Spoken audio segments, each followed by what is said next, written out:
ketuk dia pegang. Nyan mana ayah ke politik ya. Hai pegang buat ke politik.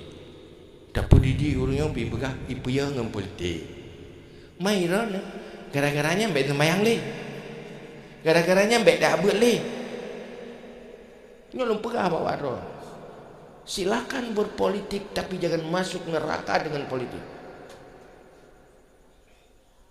Munyodrone kada oh kana ilmu paki bantainya tapi timang agama. Biarlah agama ada. Silakan masuk ke mana-mana asal Anda hadir ke sana untuk memperbaiki. Bukan hadir untuk menghancurkan diri. Maka malamnya lu pegah bawa rod, silakan masuk kemana saja, tapi Anda hadir bukan untuk menghancurkan diri, tapi untuk sebuah perbaikan. Tidak ada kesebelasan.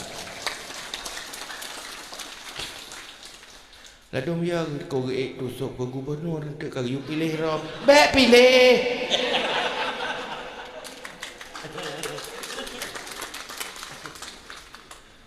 Apa yang takut?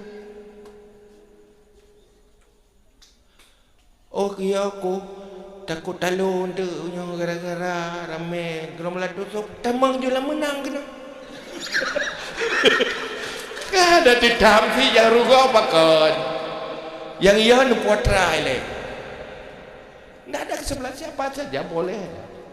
Yang penting ad-dunya mazratun lil akhirah.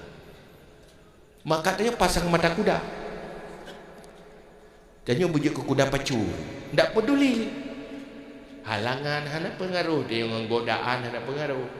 Jadi target di depan. Terus ya kami goplung di depan. Ikaliur tetap pelung muka. Baik gaduh tak fikir ke di gini deh. Cik pemain bintang. Ya pemain bintang pemain bola. Messi, Ronaldo.